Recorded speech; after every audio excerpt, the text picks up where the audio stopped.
You thought the third was the end, didn't you? Well, the Descendants franchise has launched 3 short films and 4 feature-length films, with Rise of Red being just released on Disney Plus last week. But is the franchise actually a bad ripoff of Ever After High? Or is there much more to it? Are these movies worth to watch, albeit being cringe and very popish? In this video, we'll go through its history, and at the end of every segment, with my opinion, you'll be able to make your mind as to whether you'll want to watch the saga or not. Fair disclaimer, I am not taking into account all those music videos they uploaded that don't canonically fit in the timeline. I watched and sang to all Descendants chronology, so you don't have to. On December 12, 2013, Disney Channel announced the production of the film Descendants and released the plot outline online. The sons of Cruella de Vil, Jafar, Maleficent, and the Evil Queen are now allowed to enter the kingdom of Auradon, a place where all the kids from fairy tale protagonists go to study and live. Kenny Ortega, a director who previously worked with Disney Channel on the High School Musical trilogy, was attached to the project to direct, and the rest is history.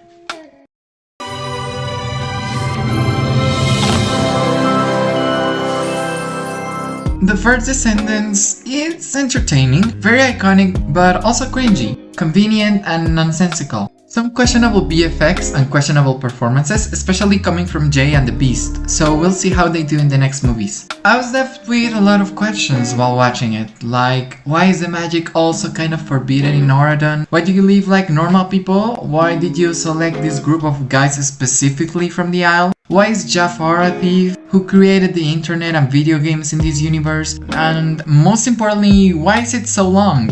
I guess everyone just has this notion of the saga because it represents the grave of Ever After High, but it does have some nice criticism and world building around the classic Disney stories. I guess it could have explored more on the aspect of the sins of the fathers passing to the children, but it prefers to focus on the children trying to be like the fathers and the message of good will always defeat evil. Mal's arc goes from that to writing her own story, which pretty much is the Ever After High plot, so that explains things. Evil like me, don't you wanna be evil like me? And if only,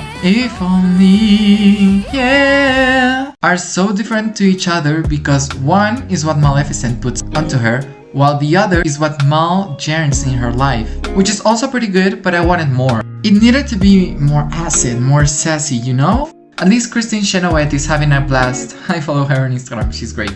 She steals each of her scenes in such a fun way. And while Mal is the character you can get the most invested in, because she's so determined to be like her mom, there's this really important quote in the movie that Mal says, "I just want her to be proud of me. She gets so angry in me when I disappoint her, but she's my mom, so I know she loves me."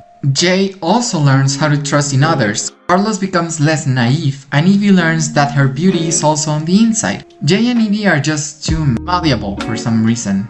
Overall, it's a really good watch, so I give it 6 out of 10.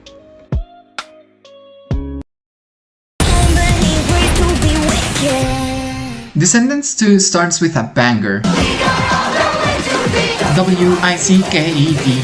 In fact, all the songs are very good. Mal now wants to scratch the fact that they decided to be good in the first movie and get the chance to re-embrace her teen antics by being mischievous and fun.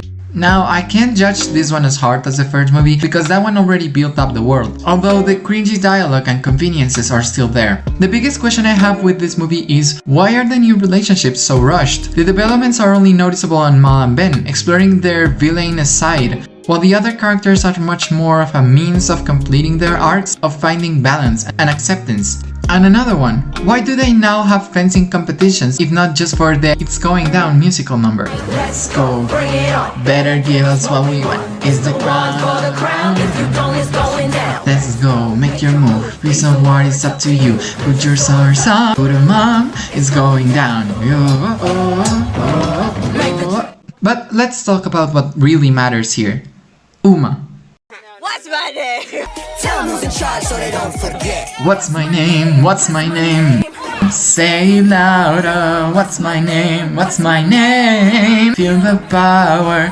No one's gonna stop us and the world will be ours. What's it? Say it! Say it! Uma's such an amazing villain. She's fierce, she's smart and strong and resourceful and a pirate. Her motivations are reinforced by her pride. She's angry she could not get a second chance, but she will never give up that easy either. It's my favorite out of the 4, and it has my favorite songs, so I give it 7 out of 10. Oh well, at least Jade's acting wasn't that noticeable here. Jail to whoever gave Dove Cameron that haircut though. Sick hair, by the way. I know, I'm like loving it. It's like a lot lighter. Hello? The battle begins. Under the sea, a descendant... Under the sea, no.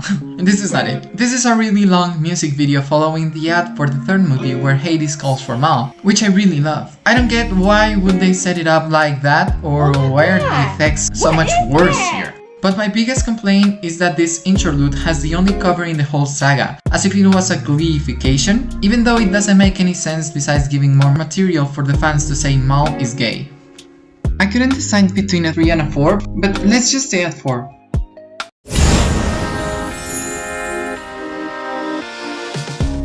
Oh, this is it, boys! Audrey's royal return to Auradon.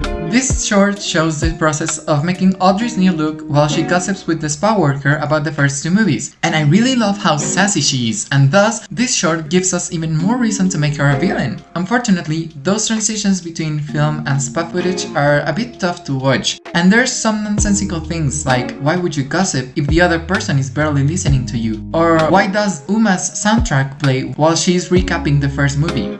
Have they no shame?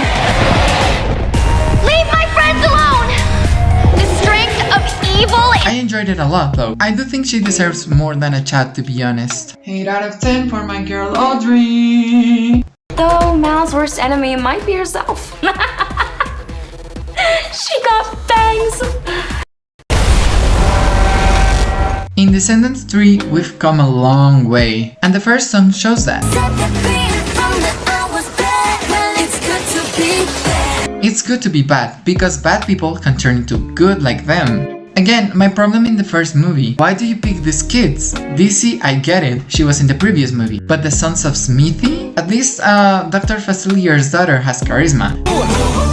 I'm sorry, this movie has way too many characters. I'm also confused as to where the movie takes place because it's this sort of greenhouse where Evie makes dresses, but in the last movie we saw she had a whole room for that on the castle. So why is she and her friends there? Are there no more classes to attend to? And speaking of Evie, what this movie achieves really great is handling her relationship with the son of one of the 7 dwarfs. He has a ponytail now and he looks like he's 70 years old. In the previous installment, it was kind of said and done, but here they give them time to breathe. And now, of course, we have Sarah Jeffrey singing My wicked schemes. I never thought of myself as mean. I'd always thought that I'd be the queen, and there's no in between. Cause if I can't have that, then I will be the leader of the dark and the bad. Cause the devil's on the shoulder where the angels used to be, and it's calling me the queen of me. Calling me the queen of me. She embodies a princess that failed and wants to get her life back. I guess when you're with a Chad, you can't get any lower. And she grew tired of people stepping on her, so she took matters on her hands and became a villain. But not just a villain, but her own version of Maleficent, her mother's story villain. Honestly? Another day, another slave. Wait, not really.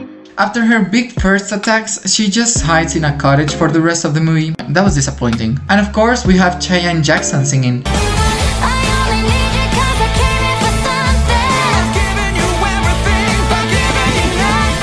I did what I had to do. No, you only did what's best for you. If you could learn a thing or two, when push comes to shove, you do what you gotta do.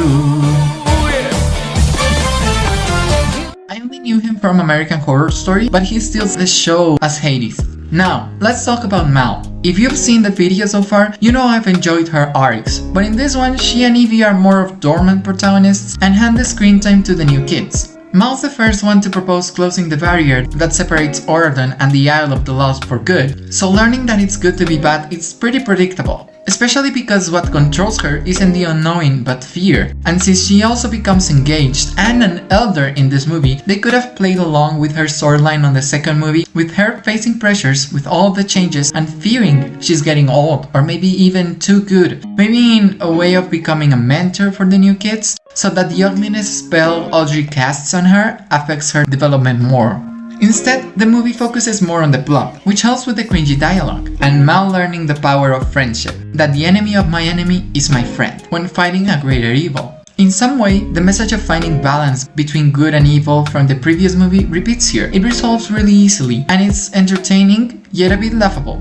I swear, out of all the things Descendants 3 does, I didn't expect it to turn into Harry Potter for a second. At least one can tell they tried to have as much fun as possible since they knew this would be the last movie. Oh, and did I mention this one has the best BFX from the trilogy?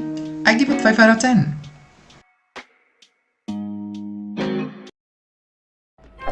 I can't believe today's the day. Happily forever after. Oh, 2021. It was the royal wedding, an epilogue of Descendants 3, and a teaser to the 4th movie, in which they killed off Carlos.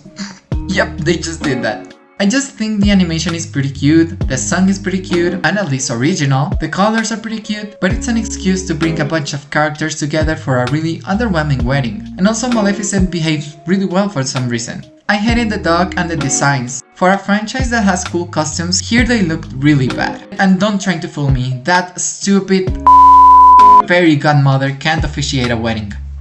I gave it 5 out of 10.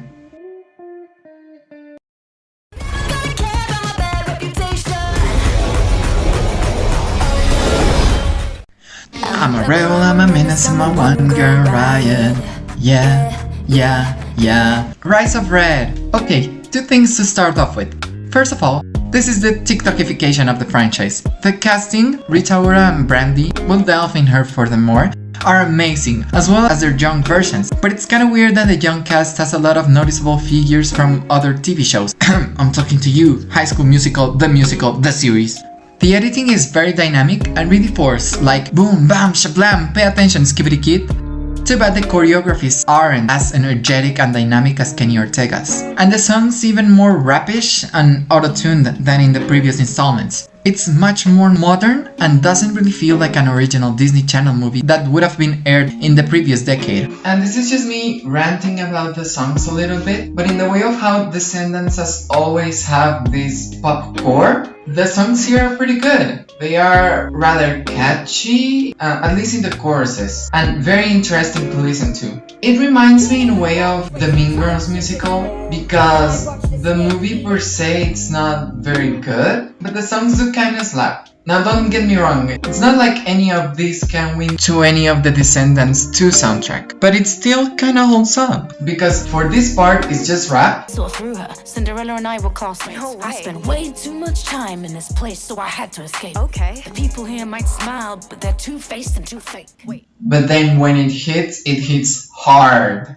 I don't speak politician, I'm a queen. Your submission's what I need. You'll be living in a dungeon underground. Love ain't it, love ain't it, love ain't it, nah, nah, nah. Love ain't it, love ain't it, love ain't it, oh, nah, nah. Love ain't it. The cinematography on Daytime is very poor and inconsistent. And again, the choreos are cringe. This is not Kenny Ortega, and that's noticeable for miles. Second of all, the special effects are actually pretty amazing. I wasn't sure what to expect on the way they would adapt Wonderland to stay out of Tim Burton's lane, but it's as colorful and creative as you can get. Red and Chloe are repeating Mal's arc, but at the same time, they're not. It's like Mal got the chance to change the past, but in Wonderland. But, and here's the twist, this time the kids fix the sins of the fathers. I find it interesting that while there was a bit of anti-fascist and anti-xenophobia on the original trilogy, here the Queen of Hearts is this conservative ruler who dislikes change. I like these reinventions. Makes me remember why this franchise is so popular in the first place, because of its originality twisting the fairy tales. It just kinda stayed there. I didn't feel the stakes, although it was very entertaining. The Queen also has the looking glass, which shows the future, and I thought they would use it as a dynamic way to show the changes they were making in the future in real time, but I guess we don't have time for that. In fact, this movie runs for barely 90 minutes, being the shortest out of the 4. Why is this so short? Also, the messages of the first movies, it's good to be bad, we have to find balance, we have to accept our differences, are all really repeated here, so there's nothing very creative. While it does remind me of the first Descendants, and it seems like a promising start for a new generation, it also feels like the Monster High live-action movies. No stakes, way too modern, and kind of simple and superficial, so I hope they'll find out how to not keep copying Ever After High while holding the essence of what the Descendants franchise really is. Oh, I just remembered, Brandy is here, and she covers Mom. So this is love. So this is love. With Paolo Montalban, and he's just the best thing possible. Oh my god, they're so cute! Which, yeah, is the second cover in the franchise, but this one makes much more sense than Stronger by Kelly Clarkson. And it's a fact that Brandy is their best Cinderella, let me tell you. Cinderella ranking coming soon. You all better subscribe to get that video. It's gonna be epic. I give this one a 5 out of 10. In conclusion, is Descendants better than Ever After High? I'm not the one you should ask for that, I've just watched this franchise, but from what I've heard, Ever After High is better. Are these movies a waste of time? Not really. If you like corny movies, very in the Disney Channel style, with some good songs, some not really good songs, with great choreographies and very interesting special effects and performances, then this is a franchise you should visit if you want to. The one I would recommend 100% to watch is Descendants 2. I feel like it's a movie everyone can enjoy, regardless you want to watch all of them or just the single movie. I didn't feel like it was a waste of my time, and also I didn't feel like I was as rough with my ratings as I was with George Miller, maybe, given the very mixed reviews they have on Letterboxd, so give or take. Now, if you liked this video, please remember to subscribe, give a like down below, comment, whatever you like, whatever you please. But please take into account this video took about a week to make and I put a lot of effort in it. So I hope you enjoyed and I'll talk to you soon.